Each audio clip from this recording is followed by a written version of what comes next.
Hey guys, welcome to a special series of the No Dishes podcast. We're here at the PrimeTime Expo at Switchyard Park, presented by the Bloomington Chamber of Commerce. We're about to sit down with 6 local restaurants, all slinging samples here, and find out about the people behind the grub.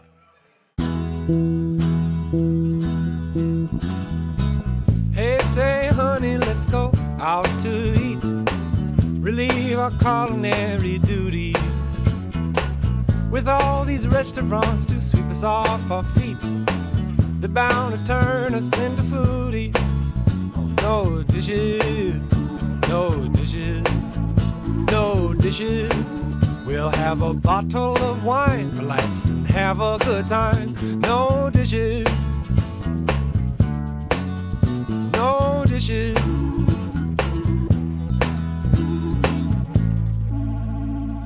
All right, we're back here at the PrimeTime Expo put on by the Bloomington Chamber of Commerce. I'm here with Chef Tony Benegas from Big Woods. What's up, man? Not much, man. Living the dream, you know. All day, every day. Every day, man. That's how I know you're in the industry. Yeah. Anyone in the industry, it's always living the dream. Living the dream, man. This what I wanted, you know. So this is what I'm doing. Well, that's great. Most of my friends always say it sarcastically, and they're not. After they just got a 5% tip, you know. No, I actually enjoy what I do. That's awesome. Love you gotta love this industry. Oh, absolutely. Or be crazy, or both. Yeah, I feel like those that love it because we're a little bit crazy. That's right. It just goes with the territory for sure. Well, I really appreciate you coming on here. Big Woods has been in Bloomington for quite a while, and obviously you guys have locations kind of all over. Are you specifically the chef for the Bloomington restaurant? So right now I take care of all 8 restaurants, and I'm just driving around through Indiana taking care of everybody right now. Cool. Yeah. So I'm like their guy right now. The chef in charge. There you go. Yeah. Yes. Well, I've got my grandma's in Speedway. We've got a chocolate mousse ice cream store over in Brown County. Nice. So I'm always around one of the spots. And I went to the one off Grant here in town the other day and did the steak mac and cheese. Oh. And it was so good. And then some type of blackened chicken egg roll? Is that right? Yes. So over there in Bloomington, we have very, very talented chefs there. I'm very impressed by them. They have a great team. They follow recipes perfectly. They do everything the right way. And everywhere else too, but especially in Bloomington, I'm very proud of that team. That's awesome. So how long have you been with Big Woods? So I started working with them around August, actually in their Speedway location. Okay. And then in the New Year's, I got promoted to this position right now as their chef. So I've been taking care of all over the location, you know, but a couple months, but I've been loving it, really. I love this company and the people I work for and the people I work with. That's fantastic. So are you doing menu development or kind of just continuing to execute what's already been in place? So actually, we got a new menu rolling out next month that we're very, very excited to execute. Now we're talking. Yeah, and people are very excited too. So I've been in charge of fixing it up a little bit, making sure everything's perfect, menu tasting with our team and training everybody to get ready for the new menu rollout. Sweet. How do I get on the invite list for the menu tasting? We'll talk. I'll get with you. You come visit me. I'll make sure you're taken care of. I'll bring you some ice cream. Hey, man, I love ice cream. Perfect. Hey, 14% butterfat, homemade. Hey, man, whatever ice cream.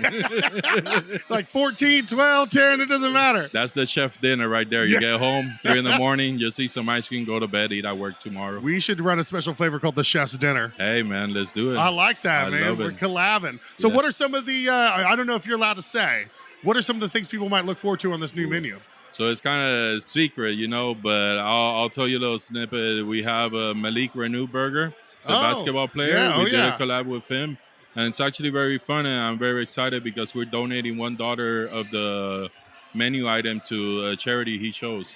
Wow, nice. That's really cool. So we're working with the community down here too, you know, representing. Okay, so you can't divulge any ingredients or okay, all right. We got some very interesting, fun items coming, and we're sprucing it up a little bit. We're coming in.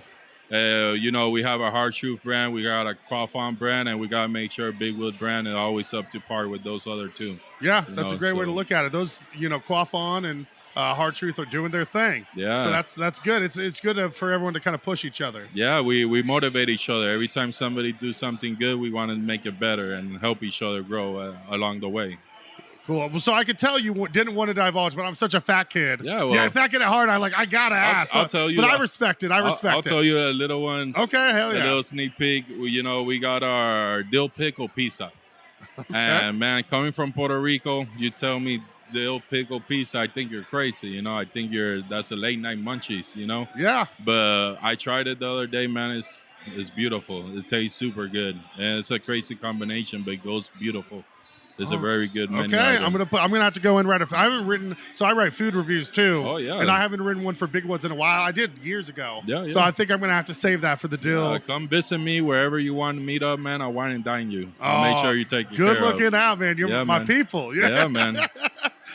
So what brought you up to kind of the continental U.S.? I went to Puerto Rico for the first time in February. And it was right. awesome, man. You I loved it. Yeah. Where you went, San Juan? So we started out in San Juan, then went out into, I was there with this group that helps coffee farmers after Hurricane Maria. Nice. So we were visiting with all these coffee farmers and just kind of seeing the work that they do. And, you know, we saw some really poor coffee farmers that were just trying to make it. And then we saw ones that were doing really, really well. Yeah. But you kind of need them all to be on the same page to help the Puerto Rico coffee market as a whole. Yes. But Puerto Rico was so incredible. It was, I don't know, man. It was so easy to get to. You don't have customs. It's such a cool culture, such an amazing landscape, such amazing people. So as soon as you said that, I'm like, I was just there. I had such a great time. No, it's beautiful. That's actually where I grew up in San Juan area, man, all my life. And I love it there. I love the food. I love the people. I love our culture, you know, but we got to accept reality. And I admit in the United States, we have a better opportunity for ourselves over here. So I love my island. But I have a baby I got to take care of. So I actually fell in love with somebody from Indiana. Oh, really? So we moved to Puerto Rico during COVID for a little bit. And then we decided to move to Indiana now. And I've been loving it. I miss the water, but I love the state, man. I have a beautiful experience here, beautiful quality of life here. So that's great. I've been very in love with this city and this whole state. I love that. Yeah, and you know, anytime you go back, you got a 5-hour plane ride. Yeah, so man, it's not that bad. Not too bad. I love it. Yeah. And here in Bloomington, you know, got the largest lake in the state right there. Yeah. So it's not quite the same water, but it's water. Yeah, I get excited for water in general. Yeah. Man. I see a lake, I park my car, take a little break there. Like I just love being surrounded by water. I grew up 2 blocks from the beach all my life, so I get water, I get excited, I feel comfortable, you know. Yeah, absolutely. I went to this I don't know if you ever heard of this. It was called like Marmalade in Old San Juan. Did their really bougie tasting dinner. Yeah, I know the chefs there. They're very great people, man. Yeah, quality food there, man. Really cool experience. I mean, the food I had all week was nuts. The owners of the Cafe Oro roastery and coffee, we went to their restaurant that was up on this like beautiful view. Just insane, and it was like 360. Yeah, it was absolutely nuts. But so I know we're not here. We're over here doing a Puerto Rico tourism promo video. That's another episode, brother. I know. We'll dive into it. So what were you doing in Indiana before you started with Big Woods? No, I arrived in Indiana July 4th. You know. Oh, okay, all right. Yeah, man. I took a little time off. You know, spend time with my baby. You know, this industry it take a lot of personal time away. So I took a month off and just spend time with my baby and have fun and get to know the city a little bit. And then I went to look for a job. I saw this opening in Big Woods, and I'm like, hey, I love what they do. I love the concept that they do their own spirits and their own beer as well, you know. So I gave them a shot. They gave me a shot, and it's been a great collaboration with them, you know, working with them. It's all you can ever ask for, man. Finding an employer you vibe with, they appreciate your work. Yes. Kind of enable you to do your thing. Yes, I value that way more than money sometimes. You know, absolutely. We all need money, but it's nothing better than feeling appreciate where you work and being respected for your knowledge and experience. Yeah, that's worth tens of thousands on the top. Yeah. Annually, right there. Definitely. So are you based out of Indy yourself? Yeah, so I live around Broad Ripple. Oh, cool. Yeah, nice. So I live around there, and it's good because it's kind of central to the North region, but then when I have to come down south, I just hop on the highway. Don't ask me what highway because I use GPS for everything, my friend.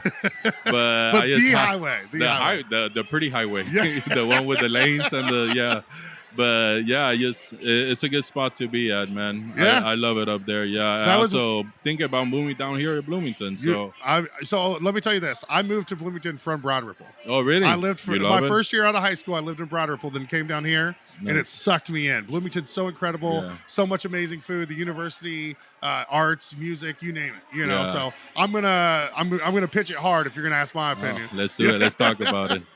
Well, is there anything that the Bloomington restaurant has specifically that maybe the other ones don't, or are all the menus pretty similar? So we have 3 concepts right now. We have our pizza concept that is in Edinburgh and in Nashville. And then we have our Pizza Plus concept that is Bloomington and Speedway, Fashion Mall, and other ones. And then we have our Hard Truth concept that's in our headquarters over there in Nashville as well. Such a cool campus over there in Brown County, man. Oh, yeah. And now we're getting ready for our summer concert series. That's going to be super fun. I'm very excited for their Symphony Jazz Night, actually. And they have all type of other music too, but I know, yeah. It's such a large campus, but it's so beautiful. You have the live music, so much outdoor seating. That's not even technically on the patio, but like kind of lower. It's just so cool what they've done. And I've lived in Bloomington for 13 years, and I feel like I've kind of watched Big Woods grow and Hard Truth start. And it's I don't know, it's a cool local company that it's similar to Upland, where it's about 8-9 locations, right? You said eight restaurants. 8 restaurants, 10 locations in total. Yep. Yeah, and it's like it's Southern Indiana. It's Indianapolis. We have the Indiana flair to us. We take pride in what we do and we love what we do, so we do it good. Absolutely. Well, I'm excited to see what you guys keep coming up with. Yeah. What were some of your restaurant experiences in Puerto Rico? So in Puerto Rico, we do criollo food. That's like Creole food, but it's like African Spanish flair, mixed to a lot of rice and bean, yautía, malanga, yuca, things like that, crazy names. But also I worked there in a couple of steakhouses, Argentinian steakhouses too. I did a little bit of Asian fusion down there, a little Mexican food, a little bit of everything. So I actually take pride. I never studied culinary. I worked culinary. So I worked at many different restaurant styles and cuisines, and I learned a little bit from everybody. And I was very lucky that I had great chefs to teach me along the way as well. So that's why I try to focus on my staff, teaching them every secret I know to make their career a little bit easier and a little bit more enjoyable. I've never heard it put that way. I didn't study culinary. I worked culinary. Yeah. That's such a cool, nice tagline. Yeah. And I studied business administration. Okay. So that was my passion. But during college, I always worked in the kitchen.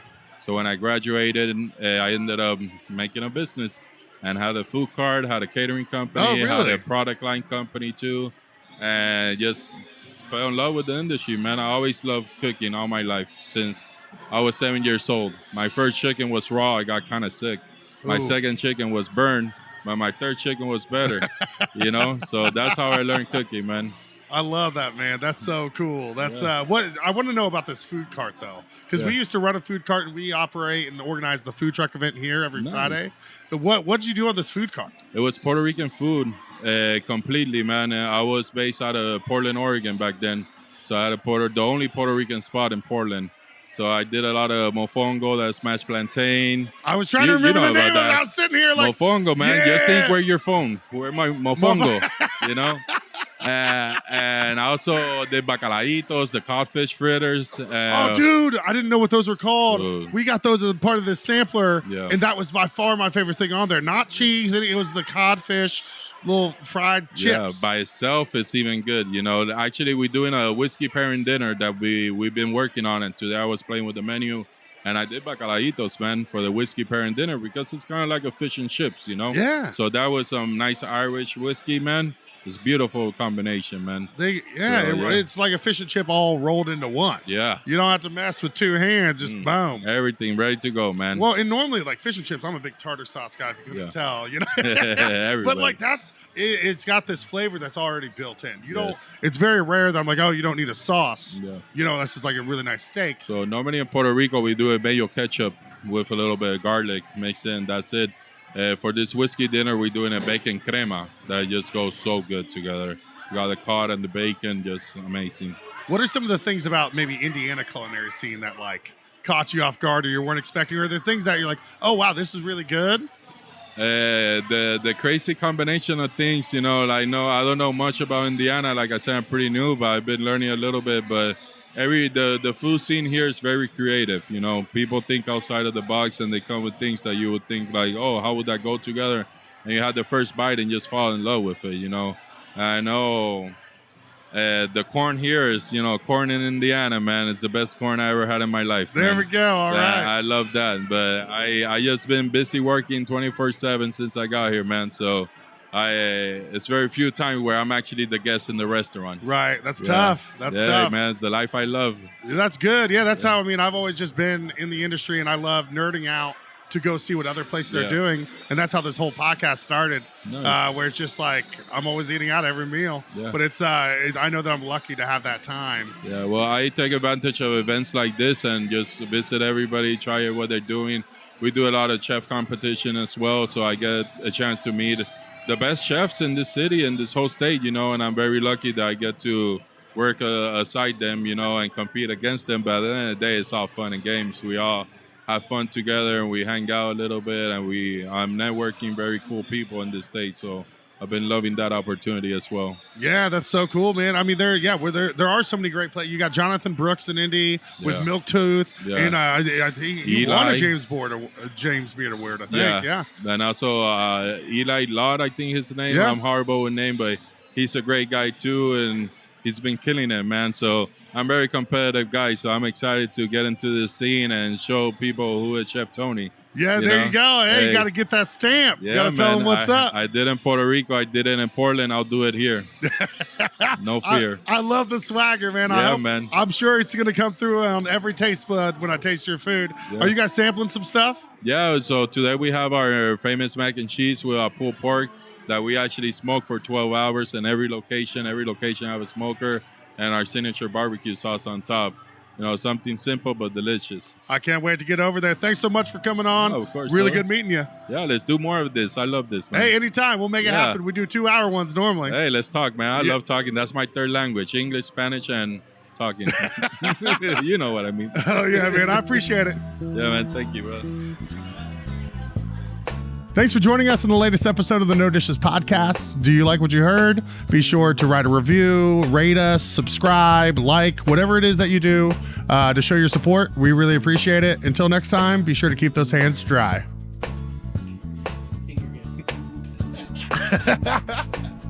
This episode of the No Dishes podcast was recorded, edited, and produced by Garrett Portinga of Green Hat Media in beautiful downtown Bloomington, Indiana.